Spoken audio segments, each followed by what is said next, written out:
Love doesn't always arrive as a choice. Sometimes it comes disguised as familiarity, as shared silence in the same room, as laughter that lingers a little too long. She had a husband she promised forever to. I was never meant to be anything more than his best friend. And yet love found a way to sit between us. Uninvited, unnamed, and dangerously real. We never crossed a line, but our hearts did quietly, relentlessly, until every glance felt like a confession, and every goodbye felt like a lie. This is not a story about betrayal. It's a story about two women who loved where they were never allowed to.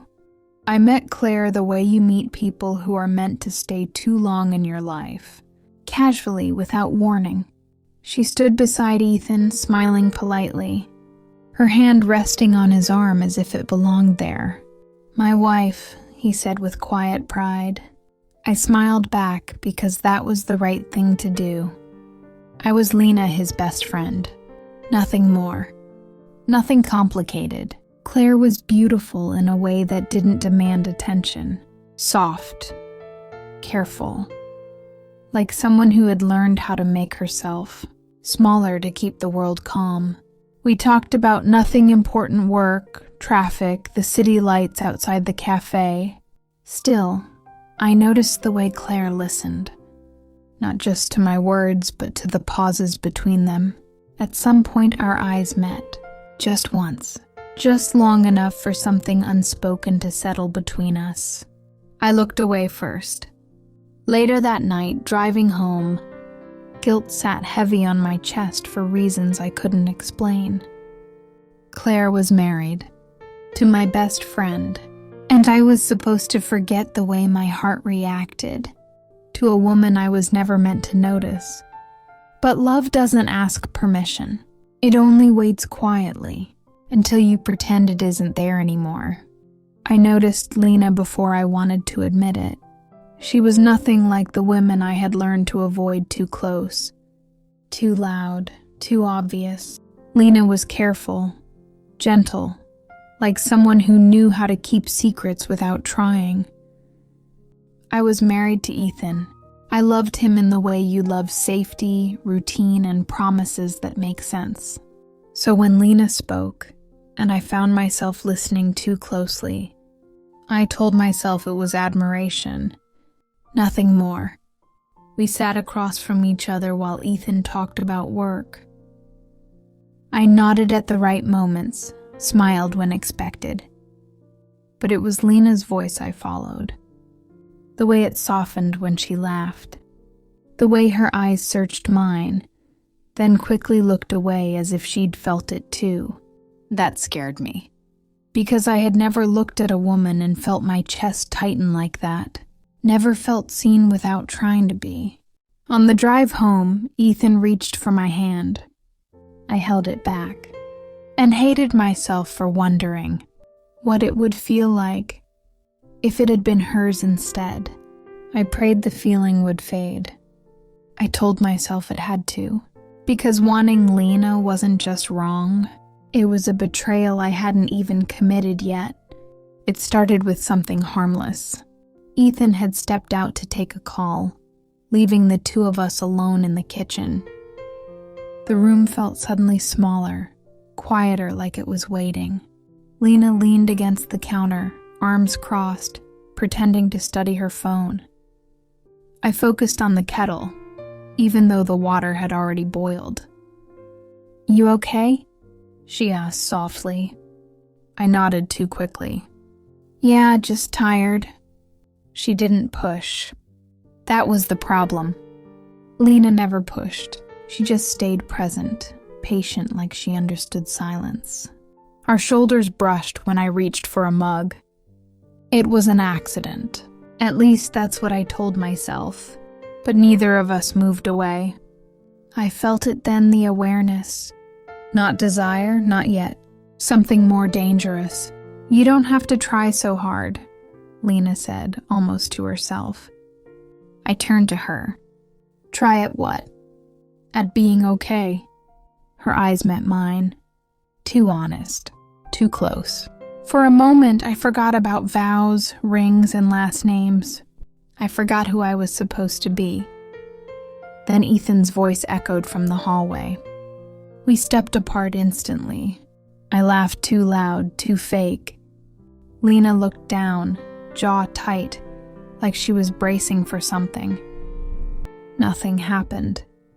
And yet everything had. Because from that moment on, I knew. Whatever lived between Lena and me had already learned how to breathe. It started innocently enough. Late at night, a notification lit up my phone. The message was from Lena, asking if I had made it home safely. My heart skipped a beat. I stared at the screen, thumb frozen over the keyboard, telling myself this was nothing. I replied simply, "Yeah, thanks." The reply came almost immediately, careful and familiar. "Good. Sleep well. Don't let him wake you too early tomorrow."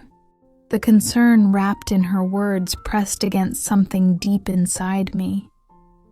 I typed back, almost against my will, "I'll try. Good night." The messages continued the following nights.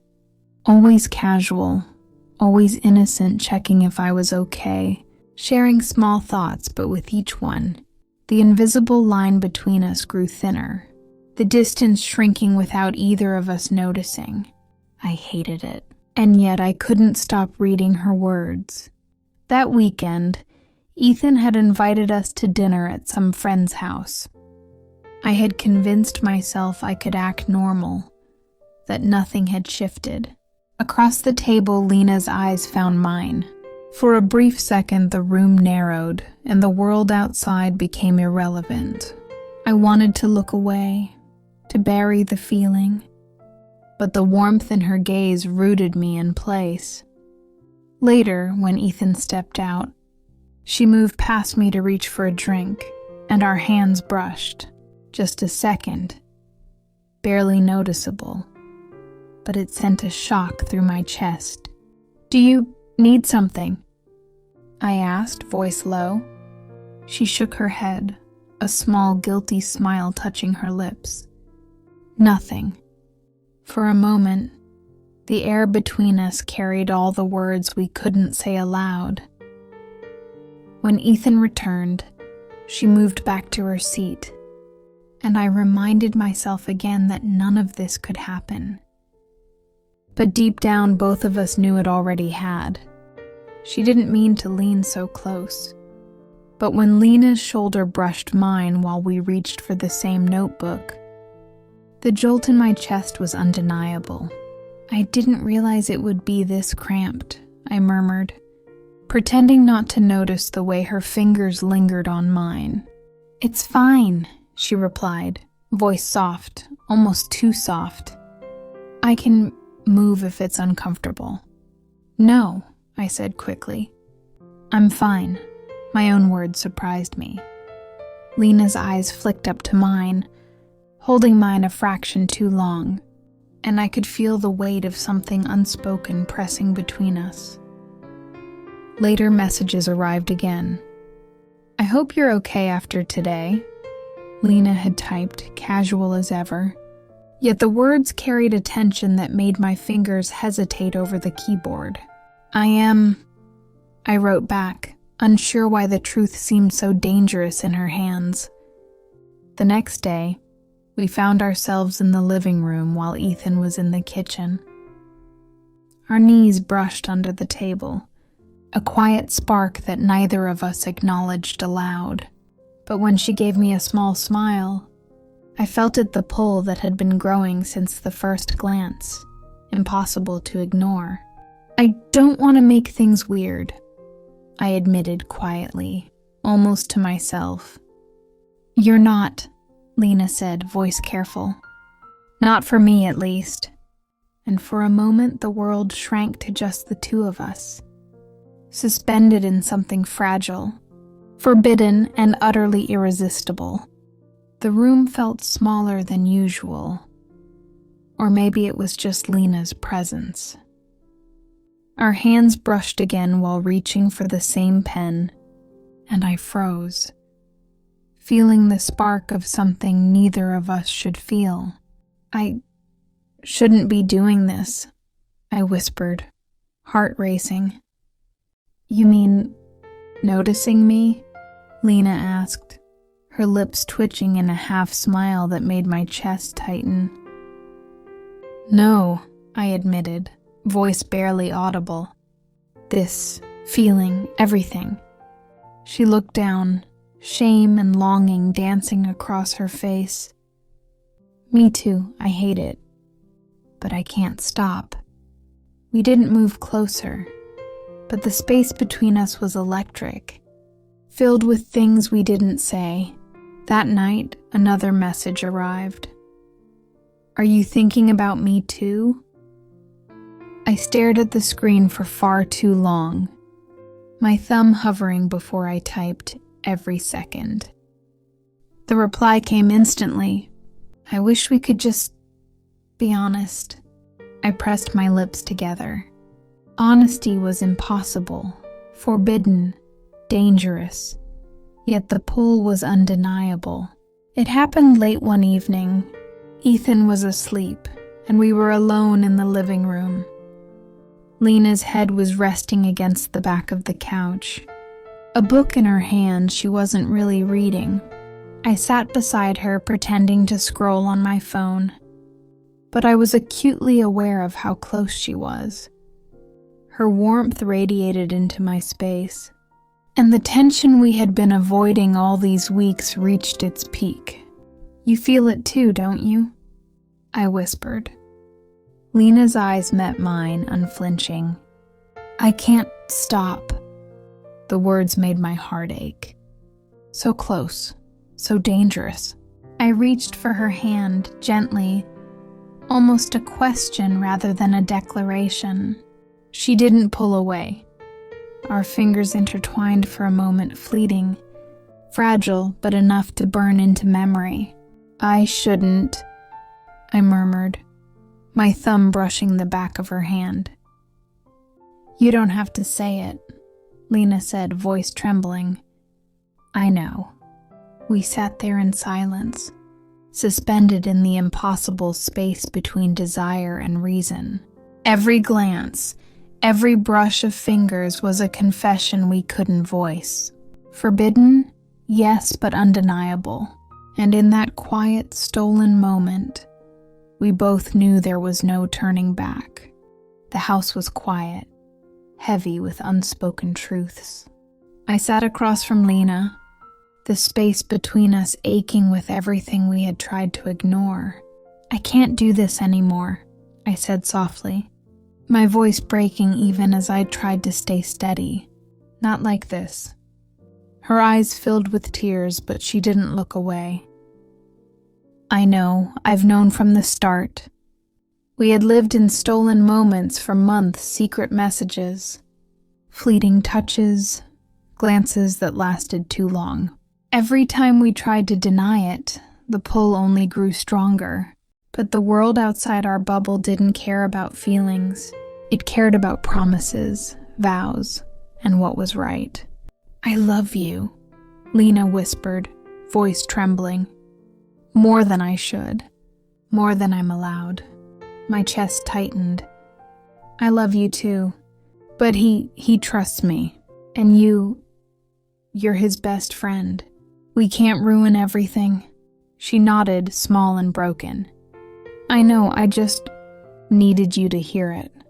We sat there for a long moment, hands almost touching across the table, everything we wanted so close yet impossible to take. Finally, I stood.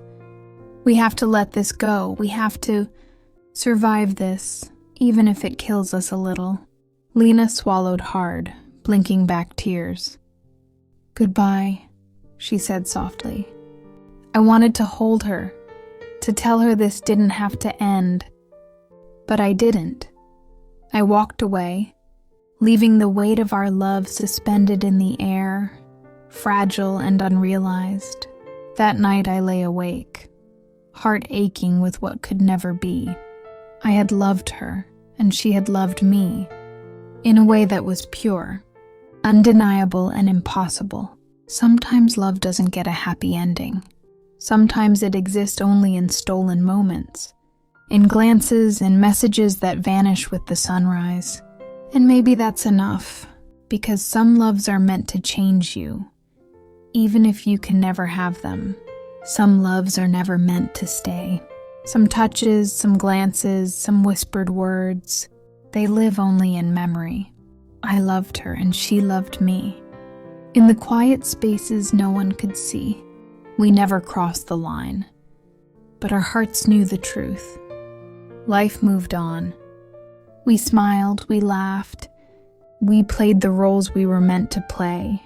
But sometimes when the world is still, I can feel her presence beside me, a reminder of a love that burned too bright, and yet had no place in the world.